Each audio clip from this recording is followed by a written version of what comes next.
Ya, mungkin di antara kalian ada yang berpikiran bahwa bentuk soal P3K masing-masing formasi itu berbeda-beda.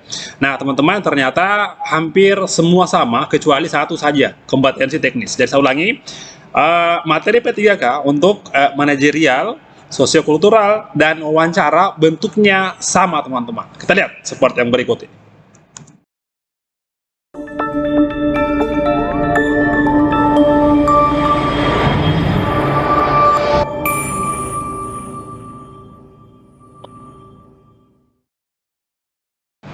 Ya, bismillahirrahmanirrahim. Assalamualaikum warahmatullahi wabarakatuh.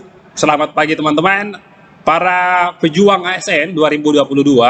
Ya, kembali lagi kita bersama saya, Alman, di channel Sang Tutor. Kembali kita membahas soal-soal kompetensi manajerial. Nah, teman-teman, di video sebelumnya saya sudah memberikan bentuk-bentuk soal yang secara umum ya. Untuk video kali ini saya akan menampilkan bentuk soal manajerial yang sering muncul di seleksi P3K. Nah, saya ulangi, soal ini ya, materi ini teman-teman, itu untuk semua formasi. Anda perawat, Anda pertanian, Anda dosen, dan lain-lain, semuanya sama, kecuali satu. Saya ulangi, kompetensi teknis. Nah, teman-teman, pada video kali ini saya akan membahas soal tentang manajerial sebanyak 5 nomor. Nah, teman-teman, ini merupakan pembahasan yang pertama ya. Anda lihat nanti pembahasan selengkapnya di di playlist ini ya. Anda klik ini teman-teman. Ya, nanti akan saya bahaskan semuanya mulai dari manajerial, apalagi sosiokultural dan wawancara. Teman-teman, saya perlihatkan bentuk-bentuk soalnya ya. Sangat gampang sekali ya. Perhatikan cuplikan soalnya 5 nomor teman-teman, seperti yang lewat berikut ini.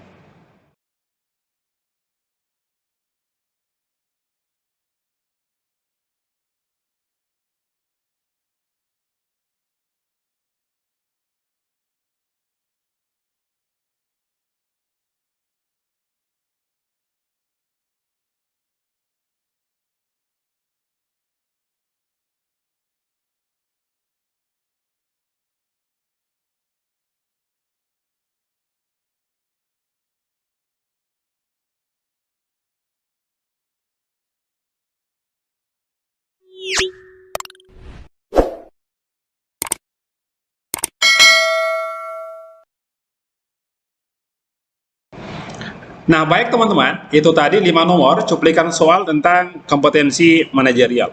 Nah, ya, bocoran ya, ini dari teman-teman yang sudah ujian, yang pernah ikut P3K tahun kemarin ya, bahwasanya soal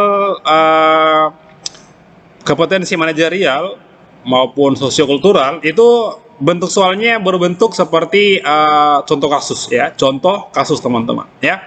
Nah, saya pikir soal seperti ini kan sebenarnya kalau kita pernah ikut CPNS itu ya dibilang sebagai soal TKP ya, soal TKP. Nah, yang pernah saya bahas sebelumnya bahwa dalam manajerial teman-teman itu banyak tipe-tipe soal ya, termasuk dengan integritas ya, pelayanan publik ya, apalagi orientasi pada hasil dan lain-lain ya. Nah, kita lihat teman-teman, soal yang pertama. Arham adalah ketua organisasi yang baru dilantik dan belum lama bergabung dalam sebuah organisasi. Namun karena luwes, ya artinya karena mungkin dia pintar ya, dan mudah bergaul, akhirnya ia menjadi ketua. Ternyata setelah menjadi ketua, sikapnya berubah menjadi cenderung kaku dan keputusan yang dibuat susah untuk diubah. Ya, ini namanya adalah otoriter ya gitu. Jika Anda menjadi anggota organisasi tersebut, apa yang akan Anda lakukan? Tapi ya teman-teman, ya kita harus mengenal dulu soal ini merupakan bagian apa? Apakah itu integritas atau mungkin pelayanan publik dan lain-lain ya.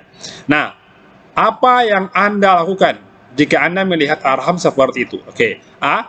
Mengajak teman-teman lain untuk memberikan masukan ke Arham sehingga kelompok yang solid tidak terpecah. Saya pikir ini bagus ya. Oke. Mengajak Arham berdialog secara empat mata. Atau C. Meminta Arham untuk tidak bersikap otoriter di forum formal sehingga menjadi kesepakatan bersama. D. Membentuk kelompok untuk menentang kebijakan yang dibuat Arham agar dia tahu kesalahan yang telah diperbuatnya. Oke, atau E, ya membiarkan saja nanti juga Arham sadar sendiri. Saya pikir ya ini gampang ya.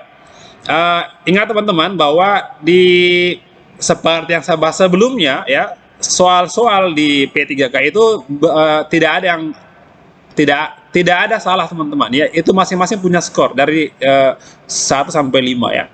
Nah, kalau bagi saya teman-teman, ini saya pikir ini bukan jawabannya. Ya, ini sudah masuk ke ya soal tentang integritas ya. Ini bukan ya, membiarkan saja. Terus membentuk kelompok untuk menentang katanya. Menentang, saya pikir ya jangan seperti itu ya. Oke, mengajak Arham berdialog secara formal. Saya pikir ini sudah bagus, tapi kurang ada kerjasama dari peserta apa namanya organisasi ya. Saya pikir gitu itu. Nah, ini juga kurang tepat teman-teman. Nah, antara A atau C, mengajak teman-teman lain untuk memberikan masukan ke Arham sehingga kelompok yang solid tidak terpecah. Bagus teman-teman ya. Atau meminta Arham untuk tidak bersikap otoriter di forum formal sehingga menjadi kesepakatan bersama. Oke teman-teman sekalian, kita pas sepakat bahwa yang paling tepat ini adalah jawabannya alfa teman-teman ya. Nah, ini kalau ini sendiri teman-teman. Artinya tidak melibatkan apa namanya anggota yang lain ya. Nah, teman-teman kita lihat pembahasannya. Jadi untuk saya jawabannya adalah alfa. Nah, di pembahasannya kita lihat. Oke, nah jawabannya adalah alfa ya, A teman-teman. Nah, ini ternyata soal tentang merupakan bentuk soal kerjasama ya, kerjasama teman-teman ya, efektif membangun tim dalam meningkatkan kinerja organisasi. Jadi yang C teman-teman sudah bagus, cuman kurang kerjasama. Jadi butuh kerjasama. Jadi jawabannya adalah alfa di sini. Oke, baik. Kita lihat teman-teman soal berikutnya, nomor 2. Baik, soal nomor 2. Mira dan ketiga rekannya diberi tugas mendadak dari atasan dan harus diselesaikan pada waktu 2 hari. Oke, ini artinya harus cepat selesai ya. Pada saat deadline, ia sebenarnya sudah bisa mengumpulkan pekerjaannya kepada atasan karena sudah selesai. Namun, ternyata ketiga rekannya yang lain belum menyelesaikan tugasnya sehingga membuat ia ragu untuk mengumpulkan tugasnya. Apa yang harus Mira lakukan? Saya pikir ini adalah merupakan bagian dari integritas tanggung jawab, teman-teman ya. Bisa juga mungkin orientasi pada hasil. Apa yang harus Mira lakukan? Menunggu rekan kerjanya ya, menunggu rekan kerjanya selesai. Jika mereka tidak selesai, sebaiknya ia juga tidak menyelesaikannya. Ini teman-teman saya pikir bukan jawaban ya. Oke. Untuk yang A saya pikir teman-teman ya kurang tepat. Dia harus kumpul tugasnya, jangan tunggu yang lain ya. Sesegera ya menyerahkan pekerjaannya tanpa bergabung pada rekan yang lainnya. Saya pikir bagus teman-teman. Atau C, segera menyerahkan pekerjaan sekaligus melaporkan bahwa ya rekan kerjanya belum menyelesaikan pekerjaan. Ini bagus, tapi tidak perlu teman-teman ada laporan lagi ya. D, lebih baik menunggu rekan kerja lain untuk menghindari anggapan tidak setia. Oke, di soal manajer teman-teman tidak ada namanya setia kawan ya. Ini kalau masalah tanggung jawab harus selesai masing-masing. Menunggu rekan kerja lain baru menyerahkan pekerjaan agar terlihat kompak. Nah, teman-teman, kerjasama atau kekompakan dalam sebuah tim itu harus. Tapi kalau tugas masing-masing harus ya dikerjakan teman-teman masing-masing juga ya. Nah, untuk jawaban saya pikir yang paling tepat adalah segera menyerahkannya ya. Oke, ini adalah bagian dari tanggung jawab. Kenapa? Karena diberikan waktu 2 hari, harus selesai teman-teman. Jadi untuk saya jawabannya adalah B. Nah, kita lihat teman-teman pembahasannya gimana. Nah, nomor 2 pembahasannya seperti ini. Nah, betul ya teman-teman, B jawabannya. Nah, merupakan bentuk soal kerja integritas ya. Soal kerjasama ya dan integritas teman-teman. Soal ya integritas. Sesegera mungkin menyelesaikan tugas karena itu bagian dari tanggung jawab. Oke, jadi bagian dari integritas menyelesaikan tugas dengan penuh tanggung jawab. Nah, saya pikir teman-teman gampang sekali kalau soal P3K. Baik, kita lihat teman-teman soal berikut nomor 3. Nah, baik, soal nomor 3. Oke. Suatu hari atasan Anda harus meninggalkan kantor lebih awal karena ada urusan mendadak dan Anda diminta untuk mengawasi pegawai yang lain karena atasan Anda mendapat laporan bahwa banyak karyawan yang sering terlambat pulang kantor lebih cepat. Nah, teman-teman, artinya ini si bos ini mempercayakan Anda ya untuk mengawasi itu ya. Artinya Anda diserai tanggung jawab. Oke. Nah, saat atasan Anda pergi, ternyata Anda menemukan 2 pegawai yang datang terlambat dan 3 orang pulang lebih cepat ya. Nah, apa yang Anda lakukan untuk mengatasi pegawai yang tidak disiplin itu? Nah, ini adalah tanggung jawab yang diberikan oleh atasan Anda. Oke, kita lihat teman-teman. Nah, A, menegur dan mengatakan bahwa Anda akan mengatakan kepada atasan tentang ketidakdisiplinan mereka. B, diam saja karena kebetulan salah satu pegawai yang tidak disiplin adalah teman dekat Anda. Saya pikir ya ini bukan bagian dari tanggung jawab teman-teman ya. Nah, salah. Jadi mengerjakan soal-soal TKP dalam CPNS mungkin ya, dan juga di P3K ya. Ini ya saya pernah bilang bahwa kita harus mempunyai jiwa seperti malaikat ya, pura-pura baik teman-teman ya, padahal memang baik. Baik. Nah, C, menegur karyawan yang tidak disiplin tersebut sesuai kewenangan yang diberikan oleh atasan Anda. Saya pikir bagus juga ya. Oke. Mengingatkan secara tidak formal kepada pegawai yang tidak disiplin ya, secara tidak formal teman-teman. Saya pikir kurang tepat juga kalau untuk jawaban ini ya. Mencatat pegawai yang tidak disiplin untuk dilaporkan kepada atasan. Ya, bagus juga teman-teman. Tapi saya pikir yang paling tepat adalah memberi teguran ya. Oke. Sesuai kewenangan yang diberikan oleh atasan Anda, merupakan tanggung jawab yang Anda harus kerjakan teman-teman ya. Kalau untuk saya adalah jawabannya C ya. Apa beda dengan jawaban A teman-teman? Kita lihat. Kalau A menegur dan mengatakan bahwa Anda akan mengatakan ya kepada atasan tentang ketidakdisiplinan mereka, saya pikir ya yang paling bagus adalah jawabannya ini ya, C teman-teman. Kita lihat pembahasannya ya. Nah ya, berikut pembahasannya gini. Ini adalah berhubungan dengan integritas, melaksanakan tugas dengan tanggung jawab, dengan mengingatkan serta mengajak rekan kerja untuk bertindak sesuai norma dan aturan yang berlaku serta etika berorganisasi. Oke teman-teman, jawabannya adalah C untuk nomor 3. Baik, nah kita lihat pembahasan soal untuk nomor 4. Nah teman-teman, mungkin yang punya jawaban berbeda, silahkan tuliskan di kolom komentar. Baik teman-teman, soal nomor 4. Baik, soal nomor 4. Oke, jadi semuanya gampang ya. Beruntung ya, soal P3K tidak ada soal TIU. Pernah teman-teman sebelumnya itu di P3K ada namanya TBS, tes bakat skolastik, ini sama dengan TIU dalam CPNS ya. Untuk tahun ini saya pikir tidak ada hitung-hitungan teman-teman. Baik, nomor 4. Pagi ini Anda meminta bawahan Anda untuk melakukan tinjauan ke lokasi proyek yang kebetulan di bawah tanggung jawab Anda. Oke. Namun, lagi-lagi, bawahan Anda tersebut mengingkari janjinya untuk melakukan tinjauan ke lokasi dengan berbagai alasan yang dipikir kurang masuk akal. Sedangkan ini merupakan pekerjaan yang sangat penting demi menjaga nama baik perusahaan dan kepercayaan pemakai jasa perusahaan. Sikap Anda bagaimana? Teman-teman, artinya adalah Anda itu sebagai bos memberikan kepercayaan kepada bawahan Anda, tapi bawahan Anda mengindahkan tanggung jawab itu. Apa yang Anda lakukan sebagai atasan? Oke. A, tidak lagi memberinya maaf. Wah ya. Oke. Karena ia sudah keterlaluan tidak mengindahkan perintah Anda, padahal itu adalah pekerjaan yang sangat penting. Ya, tidak lagi memberinya maaf teman-teman ya. Kita simpan dulu ya.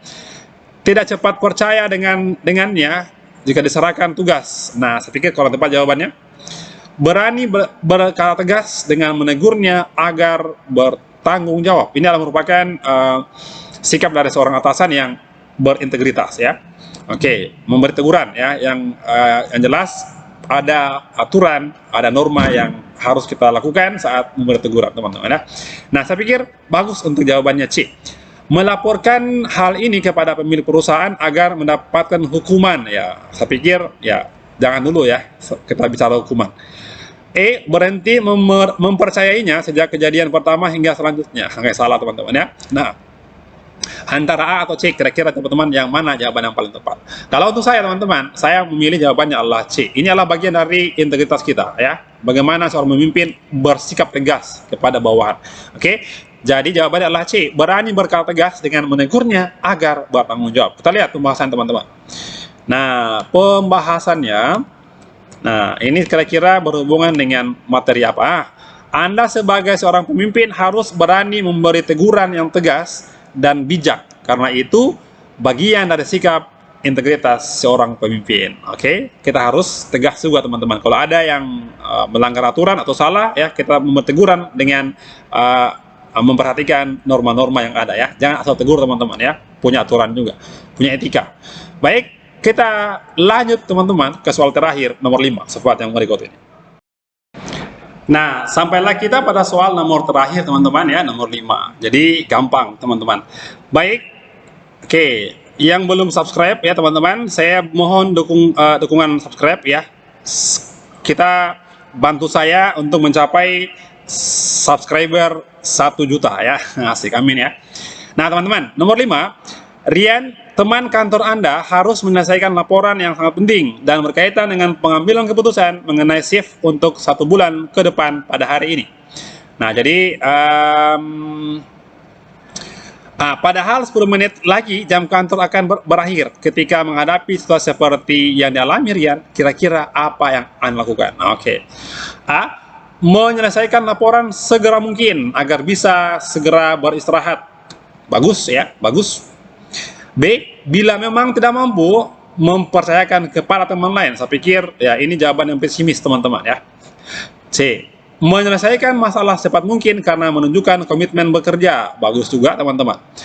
Tetap fokus menyelesaikan laporan secara maksimal bila perlu melampaui jam kerja. Luar biasa ya. Bagus teman-teman. Atau E. Mengalihkan pengambilan keputusan pada shift baru. Saya pikir bukan jawaban ini ya. Nah, antara A, C, atau delta. Yang mana teman-teman kira-kira menurut Anda yang tepat ya? Nah, kalau untuk ya, saya pikir bagus semua ya. A, C, D bagus semua teman-teman. Tapi yang paling bagus adalah ini. Ini menunjukkan semangat yang luar biasa ya. Bila perlu melampaui jam kerja. Ya, ini artinya adalah ya totalitas namanya kira-kira seperti itu ya. Nah, jadi kita lihat apa jawaban tepat. Kalau untuk saya adalah jawaban teman-teman delta ya. Yang mana yang tepat? Kita lihat pembahasannya. Nah, untuk nomor 5, nah di sini adalah D.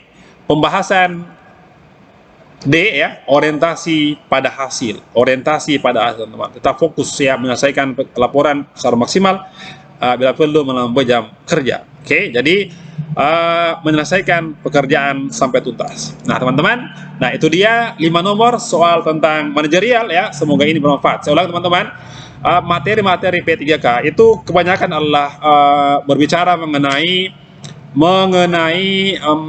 apa namanya contoh dalam kehidupan sehari-hari ya, gitu ya. Oke, kita lihat nanti kita bahas lagi teman-teman di video berikutnya adalah sosiokultural ya. Terima kasih teman-teman sudah menyimak video saya ya. Tetap semangat belajar. Assalamualaikum warahmatullahi wabarakatuh.